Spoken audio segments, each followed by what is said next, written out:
அனைவருக்கும் வணக்கம். Welcome to my YouTube channel. So ஒரு லாங் கேப்க்கு அப்புறம் திருப்பி இந்த வீடியோவில் உங்களை சந்திக்கிறதுக்கு ரொம்ப மகிழ்ச்சி. அண்ட் இந்த வீடியோவில் பார்த்தீங்கன்னா நம்ம இதுக்கு முன்னே பார்த்தீங்கன்னா நிறைய மிஸ்ட்ரி பற்றி பேசியிருப்போம். இந்த நேரத்தில் மிஸ்ட்ரி பற்றி நடக்கிற பேசியிருப்போம். நம்மளே நிறைய மிஸ்ட்ரி வீடியோ பார்த்துருப்போம், மற்ற நாட்டில் நடக்கிற மற்ற இடத்துல நடக்கிற பார். இந்த வீடியோ நம்ம என்ன பற்றி பார்க்க போகிறோம்னா, நம்ம எப்போதுமே விசிட் பண்ணுறதா இந்த வீடியோ பார்க்குற நிறைய பேர் விசிட் பண்ணிருக்கிறோம் பத்து கேவ் முருகன் டெம்பிள். அந்த இடத்துல ஒரு 10 மிஸ்ட்ரிஸ் இருக்குது. அண்ட் அதை பற்றி தான் இந்த வீடியோ நம்ம டீட்டெயிலாக பார்க்க போகிறோம். அண்ட் மிஸ்ட்ரிஸ் பற்றி பார்க்குறதுக்கு இந்த டெம்பிளை பற்றி ஒரு ப்ரீஃப் ஹிஸ்ட்ரி பார்த்துக்குவோம். ஸோ இந்த டெம்பிள் யார் இனிஷியேட் பண்ணுறாருன்னு கட்டுறதுக்கு பார்த்தீங்கன்னா தம்புசாமி பிள்ளை அவர்கள் தான் இனிஷியேட் பண்ணுறாரு. அவர் இந்தியாவிலேருந்து வந்த ஒரு ட்ரேடர். ஸோ தம்புசாமி பிள்ளை நிறைய பேருக்கு தெரியும், அந்த பேரை கேள்விப்பட்டிருப்பீங்க. ஸோ அவர் முருகன் டெம்பிள் அமைச்சிருக்காரு பத்து கேஃபில். அண்ட் அவர் ஒரு ராத்திரியில் தூங்கிட்டு இருக்கிற பார்வதி முருகனோட அம்மா அவங்க கனவுல சொல்லியிருக்காரு, இங்கே ஒரு முருகர் கோயில் கட்டேன். ஸோ அவர் ஏற்கனவே ஒரு முருகர் பக்தர். ஸோ அந்த டைமில் தான் அவர் போய் அந்த நேரத்தில் 1888 தம்புசாமி பிள்ளையும் அவர் ஃப்ரெண்ட் கட்டப்பா தேவரும் மேலே போய் ஒரு முருகர் வேலை வச்சிருக்காங்க 1888. அதுக்கப்புறம் தான் அது முதல் ஒரு சிலையாக மாதிரி இருக்கு. ஓகே, ஸோ இந்த டெம்பிள் ஒரு குடும்பத்துக்காக கட்டப்பட்ட டெம்பிள் இல்லை, அது ஒரு ஜென்ரல் பப்ளிக் கட்டப்பட்ட டெம்பிள் தான். பட் இப்போ அந்த இடத்துல பத்து கேஃபில் என்ன நடந்துகிட்டு இருக்குன்னு பார்த்தீங்கன்னா சரி, அதை பற்றி என்ன பேசி, அதை பற்றி நம்ம வேறு வீடியோவில் பேசுவோம். அண்ட் இப்போ நம்ம ஃபோக்கஸ் பண்ணுவோம் பத்து கேஃப் மிஸ்ட்ரி. அந்த இடத்துல இருக்கிற ஒரு டாப் 10 மிஸ்ட்ரிஸ் பற்றி தான் நம்ம பேச போகிறோம். இந்த மிஸ்ட்ரிஸ் பற்றி நிறைய வெளியூர் ஜேர்னல்ஸில் இருக்கு, ரிசர்ச் பண்ணியிருக்காங்க. ஜியோலஜிக்கல் லைனில் இருக்கிறவங்க நிறைய ரிசர்ச் பண்ணியிருக்காங்க. ஸோ சும்மா ஒரு ஃபக்தா என்னது பொனைக்காவோ இல்லைன்னா ஒரு பொய்யான ஃபேக்ட் இல்லை, ஏற்கனவே ரிசர்ச் பண்ணி அண்ட் ரிசர்ச்சஸ் இந்த மாதிரி இருக்க வாய்ப்புகள் நிறையவே இருக்குது, என் இருக்குன்னு கூட சொல்லியிருக்காங்க. ஸோ அதை பற்றி தான் இந்த வீடியோவில் பார்க்க போகிறோம். டாப் 10 மிஸ்ட்ரிஸ் ஆஃப் பத்து கேஃப். ஓகே, ஃபர்ஸ்ட் மிஸ்ட்ரிஸ் பார்த்தீங்கன்னா அந்த மலையே எப்படி ஒரு ஃபார்ம் ஆயிருக்குன்னு பார்த்தீங்கன்னா ஒரு மிஸ்ட்ரி தான். 400 மில்லியன் இயர்ஸ்க்கு முன்னே உருவான ஒரு கேஃப் தான் பத்து கேஃப். பார்த்தீங்கன்னா நம்ம ட்ரோன் வியூவில் பார்த்தீங்கன்னா சுற்றி கோம்பா சுற்றி கொஞ்சம் லேண்ட் ஃப்ளாட்டாக இருக்கும். ஒரு ஃப்ளாட்டாக இருக்கிற கோம்பா சுற்றி எல்லா லேண்டும் ஃப்ளாட்டாக இருக்குது. பட் அந்த பட்டு கேஃப் மலை உருவாயிருக்க இடம் பார்த்தீங்கன்னா ஒரு சுற்றி ஃப்ளாட்டாக இருக்கும். அந்த இடத்துல மட்டும் ஒரு மலை அப்படியே நடுவில் ஒரு ஹம்ப் மாதிரி இருக்கும். 400 மில்லியன் இயர்ஸ்க்கு முன்னே உருவாயிருக்கு. அண்ட் அது ஜியோலஜிஸ்ட்லாம் ரிசர்ச் பண்ணி என்ன சொல்லியிருக்காங்க பார்த்தீங்கன்னா ஒரு ரிவர் இரோஷனில் தான் அந்த மவுண்டன் ஃபார்ம் ஆயிருக்கு. பட் எப்படி அந்த ரிவர் இரோஷனில் ஃபார்ம் ஆயிருக்குன்னு தெரியல. பட் இந்த டேட் வரைக்கும் இப்போ நான் இந்த வீடியோ செய்கிறப்ப வரைக்கும் சயின்டிஸ்ட் அந்த வீடியோ அந்த டெம்பிள் பற்றி ஒன்றும் ரிசர்ச் பண்ணிக்கிட்டு தான் இருக்காங்க. எப்படி ஃபார்ம் ஆச்சுன்னு பார்த்தீங்கன்னா ஒரு நேரில் ஒரு ஆன்சர்ஸ் கிடைக்குது.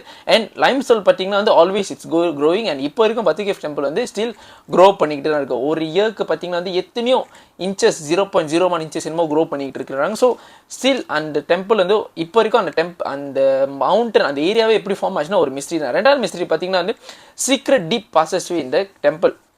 இப்போ நீங்கள் டெம்பிள் ஏறுறப்ப பத்து கேஃப் டெம்பிள் ஏறுறப்ப பார்த்தீங்கன்னா கிட்ட நேர்லி ஒரு 60 to 70% ஏறி முடிச்சிட்டிங்கன்னா லெஃப்ட் ஹேண்ட் சைடில் பார்த்தீங்கன்னா ஒரு இடத்துல கேட் போட்டு மூடி வச்சிருப்பாங்க.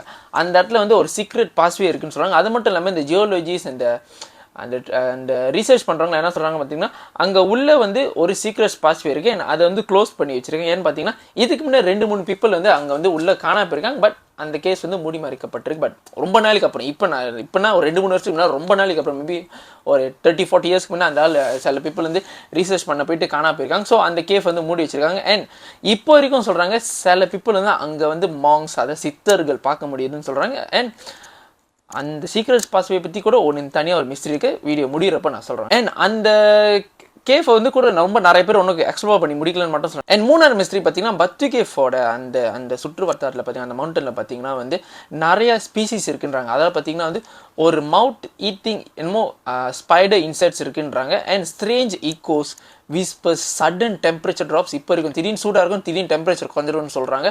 அண்ட் தண்ணி உழுவுற அந்த இடத்துல பேச ஒரு ஆள் பேசுகிற ஓகே. பட் ஸ்ட்ரேஞ்சான எக்கோஸ் லைக் என்னது லைக் ரிசர்ச்சர் சொல்கிறாங்க அந்த இடத்துல தேவையில்லாத எக்கோஸ் இருக்கும் அங்கே வேலைங்குது. ஸோ அங்கே என்னமோ ஒரு எனர்ஜி இருக்குன்னா பேயின்னு சொல்ல அங்கே ஒரு எனர்ஜி இருக்குன்றாங்க. ஏன்னா ஒரு எனர்ஜி இல்லாமல் அந்த இடத்துல அவ்வளோ பீப்புள் அட்ராக்ட் பண்ண முடியாது பாரு. ஸோ அதுதான் தேர்ட் மிஸ்ட்ரி. அதாவது டிஃப்ரெண்ட் ஃபினோமினாஸ் அங்கே இருக்குது. அதாவது நாலாவது மிஸ்ட்ரிஸ் பார்த்தீங்கன்னா அந்த பட்டு கேஃப் கோயில் ஃபார்ம் பண்ண இடமே பார்த்தீங்கன்னா ஒரு காஸ்மிக் எனர்ஜி பீக்கில் இருக்குன்னு தான் சொல்கிறாங்க. அதை பார்த்தீங்கன்னா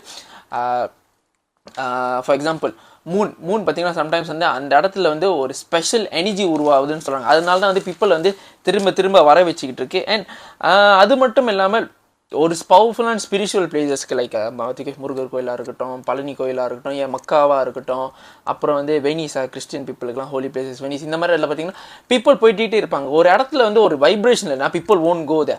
அப்போ அந்த வைப்ரேஷன் உருவாக்குறதுக்கு சம்டைம்ஸ் அந்த இடத்துல சயின்டிஸ்ட் என்ன கூட சொல்கிறாங்க டிஃப்ரெண்ட் ஸ்டார் ஃபார்மேஷன்ஸ்லாம் அவங்களால பார்க்க முடியும், ஸ்டடி பண்ண முடியுறாங்க. ஸோ அந்த இடத்துல வந்து தம்புசாமி பிள்ளை வந்து ஒரு கனவுல வந்து அவர் போய் கட்டியிருந்தாலும் அந்த கனவு வந்துக்கு உண்டான காரணமோ இல்லைன்னா அந்த டெம்பிள் உருவான அந்த காரணம் வந்து ஒரு ஜஸ்ட் சிம்பிளாக வரல, அதுக்கு உண்டான ஒரு ரீசன் இருக்குது. அதனால அந்த இடத்துல இப்போ வரைக்கும் பீப்புள் வந்து ஜெய்னு குமிஞ்சிக்கிட்டு இருக்காங்க. ஓகே, அதான் 4வது மிஸ்ட்ரி. அது cosmic placement of birth cave. அந்த பர்த் கேஃப் இருக்கிற இடம் வந்து ஒரு ஸ்பெஷலான ஒரு ஒரு ஸ்பெஷல் காஸ்மிக் ஜியோகிராஃபிக் இடத்துல இருக்குன்றாங்க. 5வது விஷயம், அந்த அங்கே இருக்கிற முருகர் சிலையை 40 மீட்டருக்கு இருக்கிற முருகர் சிலையை பார்த்தீங்கன்னா வந்து ஒரு செலஸ்டியல், அதாவது பார்த்தீங்கன்னா வந்து connection with the skies and the moons and the sons கூட வந்து ஒரு ஸ்பெஷல் கனெக்ஷன்ஸ் இருக்குன்றாங்க. என்னத்தினால சொல்கிறாங்கன்னு பார்த்தீங்கன்னா வந்து அந்த டெம்பிள் சம்டைம்ஸ் பார்த்தீங்கன்னா அந்த எக்ஸ்பெஷலி தைப்பூசம் காலையில் வந்து தைப்பூசம் பார்த்தீங்கன்னா வந்து தை மாதத்தில் பூச நட்சத்திரத்தில் வரதுல டைம் சாப்பிட்டேன். தைப்பூசம் டைம் பார்த்தீங்கன்னா வந்து 10 மணிக்கு தான் அந்த பூச நட்சத்திரம் வருதுன்னு சொல்லுவாங்க, இல்லைன்னா ராத்திரி 11 மணிக்கு சொல்லுவாங்க. அதுதான் வந்து அந்த டைமில் நிறைய பேர் காவடி எடுக்க பார்ப்பாங்க. ஸோ அந்த மாதிரி டைமில் என்ன சொல்கிறாங்கன்னு பார்த்தீங்கன்னா வந்து அந்த முருகர் சிலை வந்து ஒரு ஸ்பெஷல் க்ளோவாக ஆகுதுன்றாங்க. அது மட்டும் இல்லாமல் எவ்ரி மார்னிங் அந்த சன்னோட இடத்துல சம்டைம் ஒரு லொக்கேஷனில் பார்க்குறப்ப அந்த முருகர் சிலையனும் அந்த இடத்துல லைஃபாக இருக்கிற மாதிரி நம்ம சொல்லல, அங்கே ரீசர்ச் பண்ண வெள்ளக்காரன்னு சொல்கிறேன். ஸோ அந்த முருகர் சிலை என்னமோ அங்கே இருக்கிற மாதிரி இருக்குது. ஸோ இவன் தான் அந்த சிலை இப்போ இந்த டைமில் கட்டுறதா இருந்தால் மேபி எனக்கு தெரிஞ்ச ஒரு 10 to 15 இயர்ஸ் பேக் முன்னே தான் கட்டுறதா இருந்தாலும் அந்த சிலையை டிசைன் பண்ணவங்க ஒரு ஸ்பெஷல் காஸ்மிக்கான இடத்துல போட்டு தான் டிசைன் பண்ணியிருக்காங்க. அதனால இப்போ இருக்கும் அந்த டெம்பிள் வந்து ஒரு ஜெகஜோதியாக இருந்துகிட்டு இருக்கு, ஒரு எக்கனாமிக்கல் சைக்கிளும் நல்லா உருவாக்குது நம்ம பீப்புளுக்கு. அட் த சேம் டைம் ஒரு ஸ்பிரிச்சுவல் எனர்ஜியும் உருவாக்குது. 6 மிஸ்ட்ரிஸ் பார்த்தீங்கன்னா வந்து ancient symbols and gave painting. இப்போ வரைக்கும் சொல்கிறாங்க அந்த டெம்பிளில் பார்த்தீங்கன்னா அந்த டெம்பிளோட கேவ்லாம் பார்த்தீங்கன்னா வந்து ஒரு ஏன்ஷியனான ஒரு டெம்பிள் பெயிண்டிங்ஸ்லாம் ஒன்றும் இருக்குன்றாங்க. பட் நிறைய இடத்துல மூடிட்டாங்க. பட் ஸ்டில் நம்ம நடந்து போகிற இடத்துலலாம் பார்த்தீங்கன்னா வந்து அந்த என்ன சொல்லுவாங்க அந்த கேஃபோட வால்லாம் மேலே இருக்கும். சம்டைம் நீங்கள் உத்து பார்த்தீங்கன்னா வந்து ஒரு சில டிராவிங்ஸ் மாதிரிலாம் அங்கே இருக்கும். கல்லோட கசைவு தண்ணி கசைவு அது வித்தியாசம் இல்லைன்னு நான் சொல்லலை. பட் ஒரு சில டிராவிங்ஸ் அவ்வளோ உயரத்தில் எப்படி அந்த டைமில் அவ்வளோ டிராவிங்ஸ் இருந்துச்சு, ஃபக்லி வச்சு பீப்பிள் போய் சேர்கிற அளவுக்கும் வாய்ப்பே இல்லை. அது மட்டும் இல்லாமல் அந்த டிராவிங்ஸ்லாம் வித்தியாசமாக இருக்குன்னு இப்போ வரைக்கும் ரீசர்ச்சர்ஸ் வந்து பண்ணி பார்த்து சொல்லிட்டு இருக்காங்க.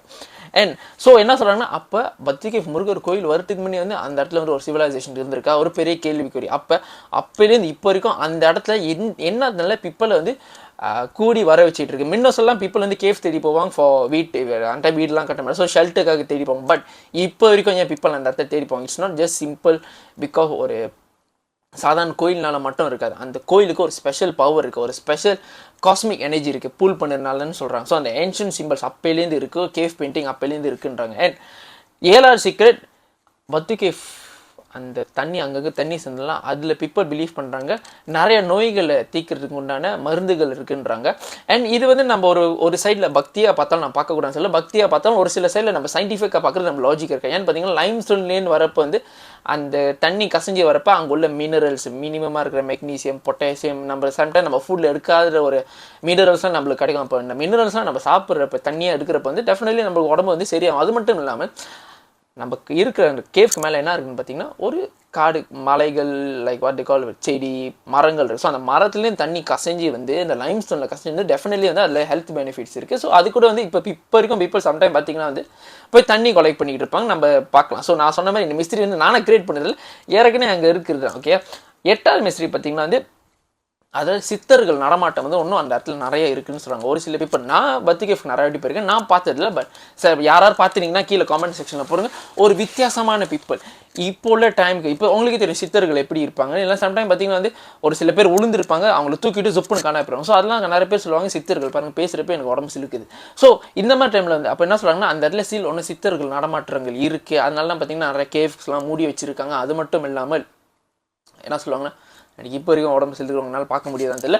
ஸோ அது மட்டும் இல்லாமல் என்ன சொல்கிறாங்கன்னு பார்த்தீங்கன்னா வந்து அந்த இடத்துல ஒன்றும் சித்தர்கள் தான் அந்த இடத்த ப்ரொடெக்ட் பண்ணிக்கிட்டு இருக்காங்க. ஏன்னா லைம்ஸ்டோன் பார்த்தீங்கன்னா வந்து இட்ஸ் என்ன சொல்லுவாங்க ஒரு க்ரோ பண்ணுற இடம். ஸோ வந்து இது வரைக்கும் அந்த இடத்துல வந்து எப்படி ஒரு ரொம்ப மேஜர் ஆக்சிடென்ட்லாம் எதுவும் நடந்துடே இல்லை. கல் வந்து ஆள் மேலே விழுந்து ஆள் இறந்து போகிறோம், அந்த மாதிரி ஒரு அசம்பாவிதமான விஷயங்கள் நடந்துட்டே இல்லை. ஸோ என்ன பிலீவ் பண்ணுறாங்க, ஒன்று அந்த இடத்துல சித்தர்கள் இருக்காங்க, சித்தர்கள் நடமாட்டம் இருக்குது, ஸ்டில் ப்ரொடெக்டிங் உள்ள அவங்க உட்காந்து மெடிடேட் பண்ணிகிட்டு இருக்காங்கன்னு சொல்கிறாங்க. அதான் 8வது மிஸ்ட்ரி.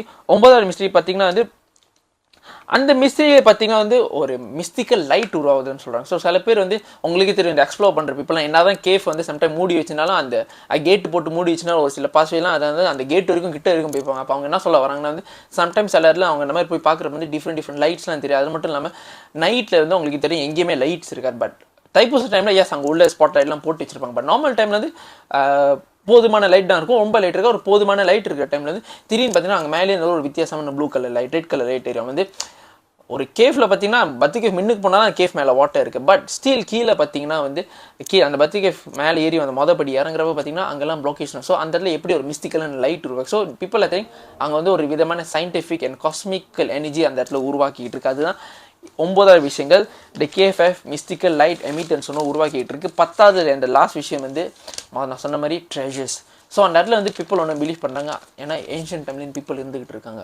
நான் சொல்கிற ஏன்ஷியன்ட் டைம் பார்த்தீங்கன்னா வந்து ஜமான் பெலியோலித்திக்.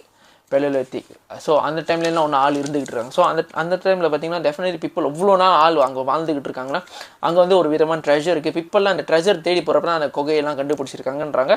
அண்ட் உங்களுக்கு தெரியும், நம்ம ஹிந்துஸ் கோயில் இருக்கிற இடம் வந்து ஒரு சாதாரணமான இடம் இல்லை. இப்போ கூட இந்தியாவில் ஏதோ ஒரு கோயிலில் வந்து ஒரு சீக்ரெட்ஸ் பாஸ் எடுத்தோன்னா அங்கே நிறையா ஜுவல்லரிஸ்லாம் எடுத்தாங்கன்னு தெரியும். இப்போ பத்திகே உண்மையில் நம்ம ஜுவல்லரிஸ் இருந்துச்சுன்னா ஹோப்ஸோ அந்த ஜுவல்லரிஸ்லாம் நம்ம கம்யூனிட்டிக்கு ஹெல்ப் பண்ணோம், நாட் ஜஸ்ட் ஒரு சர்டன் பீப்புளுக்கு ஹெல்ப் பண்ணாமல் ஒரு நம்ம ஹோல் கம்யூனிட்டிக்கு ஹெல்ப் பண்ணோம் நம்புறோம். பட் தெரில ட்ரெஷர்ஸ் இருக்கான்னு பட் பீப்புள் தெரியும் ஸ்டில் அங்கே நிறைய ட்ரெஷர்ஸ் இருக்குன்னு சொல்கிறாங்க. ஸோ இவ்வளோ ரீசர்ச் ஆர்டிகல் படிச்சு இந்த வீடியோ செஞ்சில் எனக்கு ஒன்றும் தான் தெரியும், பத்திகேஃப் இருக்கிற இடம் ஒரு சாதாரண இடம் இல்லை, அது ஒரு சாதாரண கோயிலும் இல்லை. Hinduism is way of life and it's involve science. Science சம்மந்தப்பட்டு தான் இந்துயிசம் தான் சயின்ஸ். இந்த வீடியோ வந்து நிறைய பேர் ஷேர் பண்ணுங்க. மிஸ்ட்ரி பிடிச்ச கைங்களுக்கு எல்லாருக்கும் அந்த வீடியோ ஷேர் பண்ணுங்க. அண்ட் உங்களுக்கு ஏதாவது தெரிஞ்ச மிஸ்ட்ரி எனக்கு தெரியாது இந்த வீடியோ நான் சொல்ல இருக்கட்டும், நீங்கள் காமெண்ட் செக்ஷனில் போடலாம், நம்ம தெரிஞ்சுக்கும். அண்ட் இந்த வீடியோ பற்றி என்ன நினைக்கும் கீழே காமெண்ட் செக்ஷன் போடுங்க. வேற ஏதாவது வீடியோ நான் பேசணும்னு நினச்சிங்கன்னா கீழே காமெண்ட் செக்ஷன் போடுங்க. கண்டிப்பாக நான் அடுத்த வீடியோவில் பேச ட்ரை பண்ணுவேன். இப்போதைக்கு அவ்வளோதான். நன்றி, வணக்கம்.